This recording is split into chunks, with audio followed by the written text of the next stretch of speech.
Hi, today we are going to go over DNS. Basically, DNS stands for Domain Name System.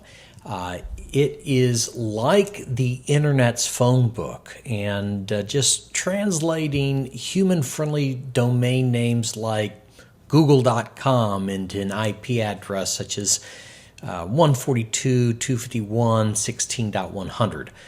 Computers just use IP addresses simply to identify other computers on the network. So imagine trying to remember the IP address of every website that you visit. DNS it simplifies this by allowing you to easily remember names instead of complex numerical addresses. So, DNS servers are like the operators in a phone book service. When you type in a domain name into a browser, a DNS server then translates that name into an IP address so that your computer can find that website.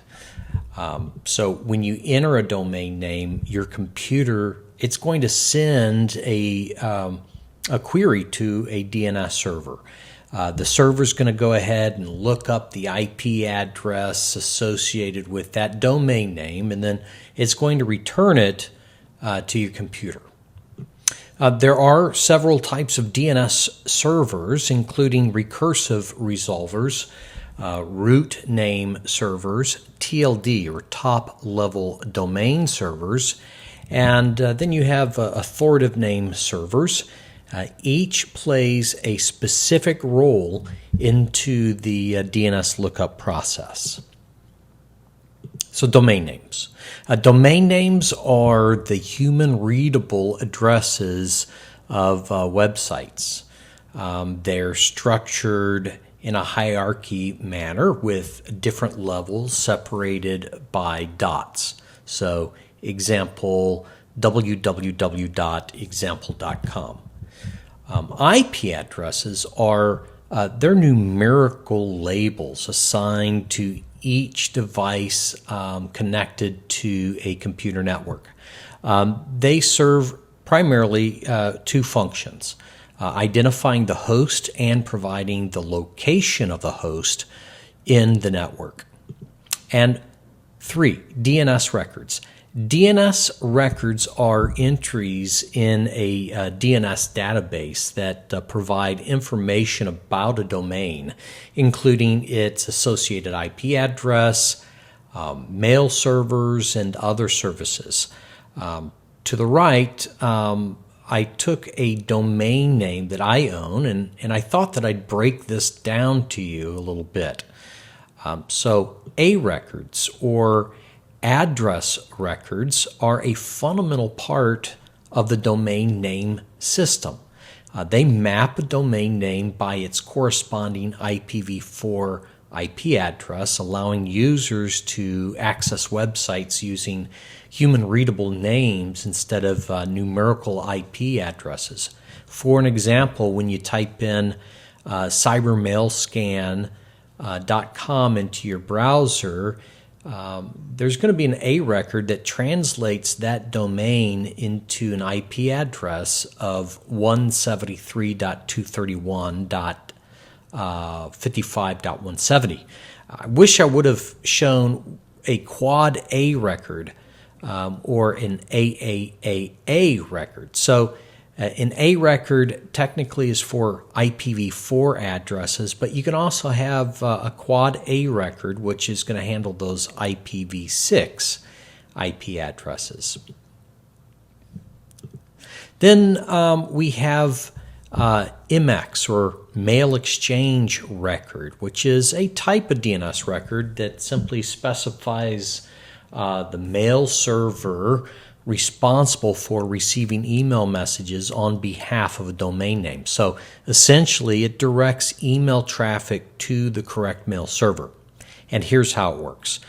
So you have a priority. So MX records have a priority value with lower numbers indicating a higher priority. If multiple mail servers are available, the one with the lowest priority number is tried first. Then you have the mail server. So that is the record that points to the domain name of the mail server, not an IP address. For an example, an MX record of cybermailscan.com might look like this. So in this case, we have a priority of 50, and then the mail server is just cybermailscan.com.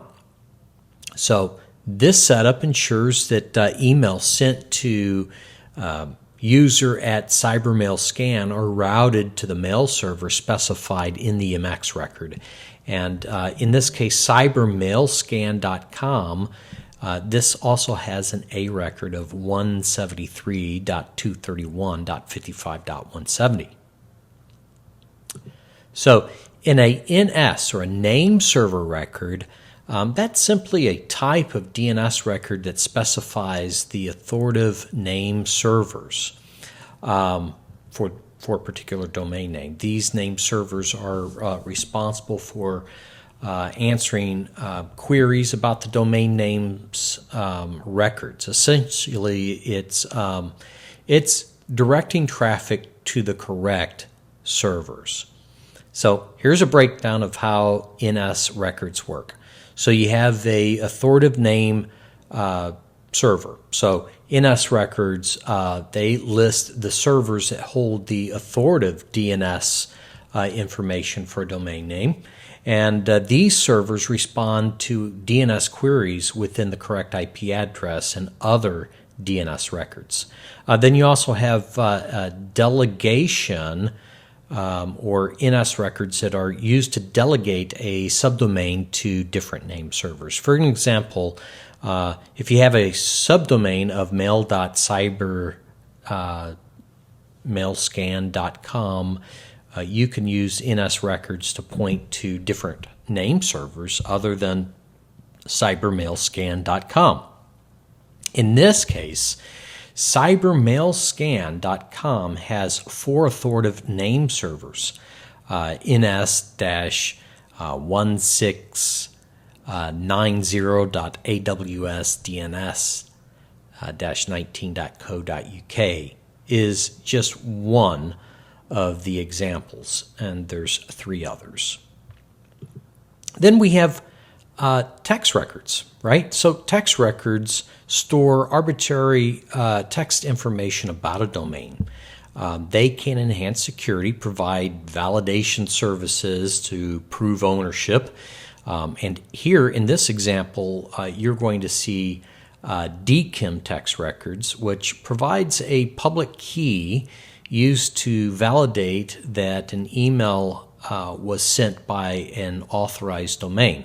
So we also have SPF here. SPF will also help, ensure that you're sending email from an authorized mail server. So that kind of reduces spam.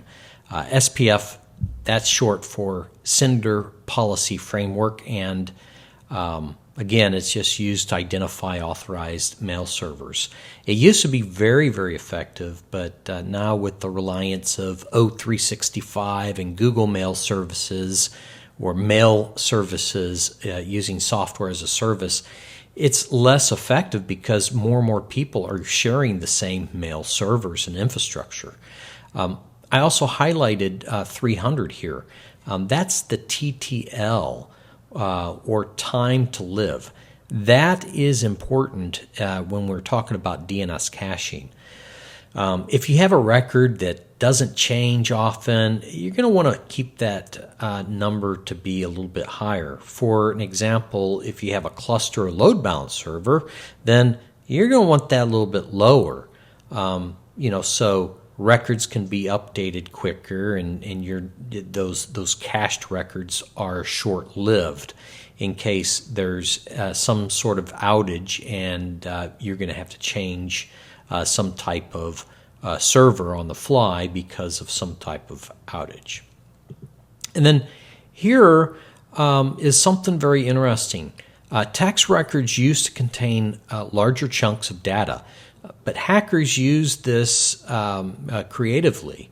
And some of the attacks that they use, such as DNS amplification attacks, where large text records were used to amplify the impact of DDoS, or distributed denial service attacks. So by crafting large records, attackers can increase the volume of traffic directed at a target, overwhelming servers. So also covert channels was sometimes used, and that's really referred to nowadays as DNS tunneling.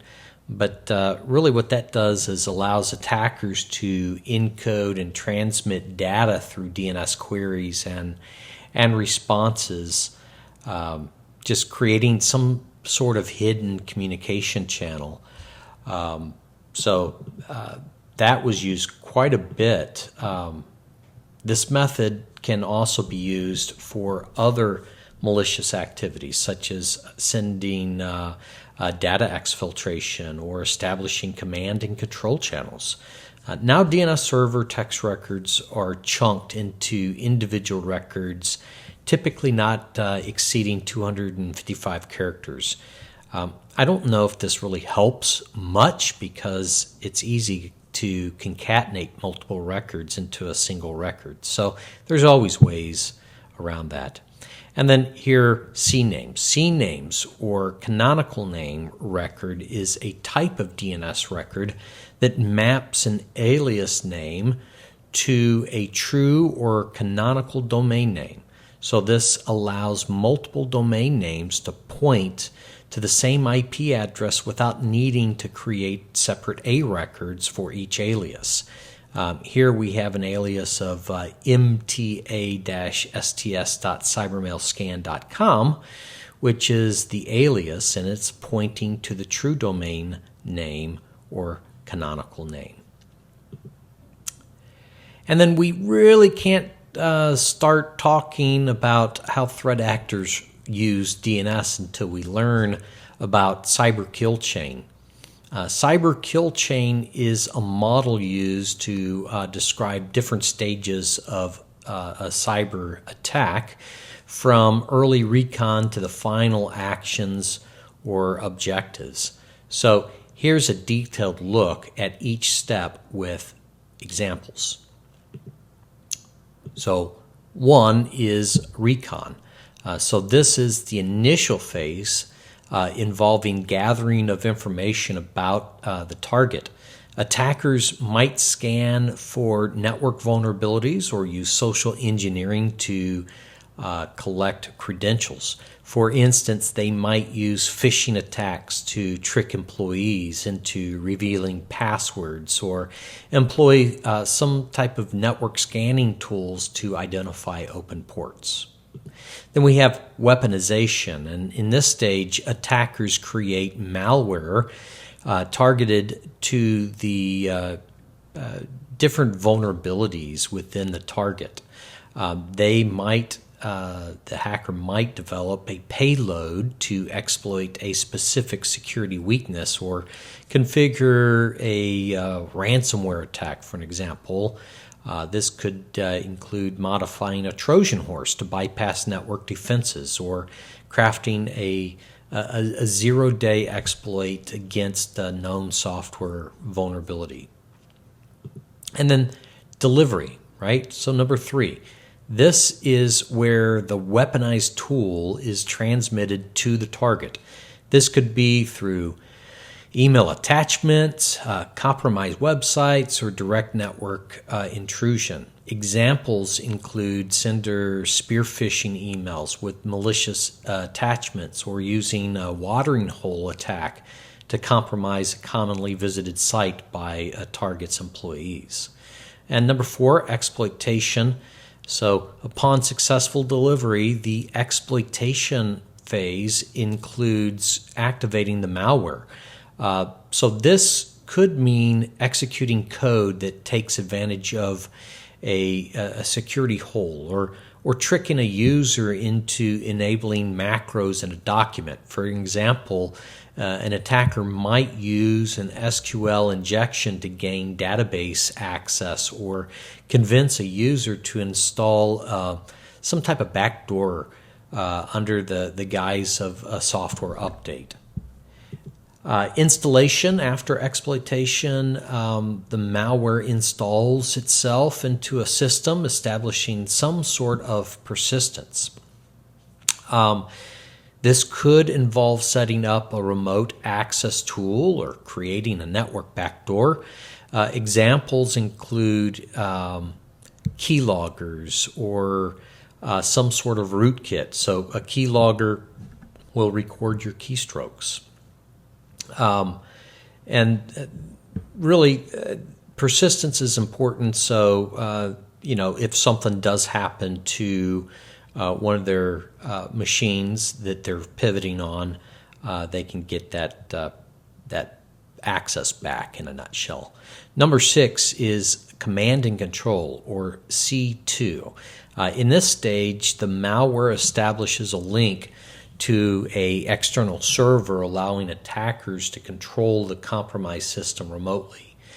They might use this connection to exfil data or steal data from the network, or they could issue other commands. So some examples include using some sort of botnet to maintain communication with the infected machine, or setting up a shadow IT infrastructure to manage stolen data.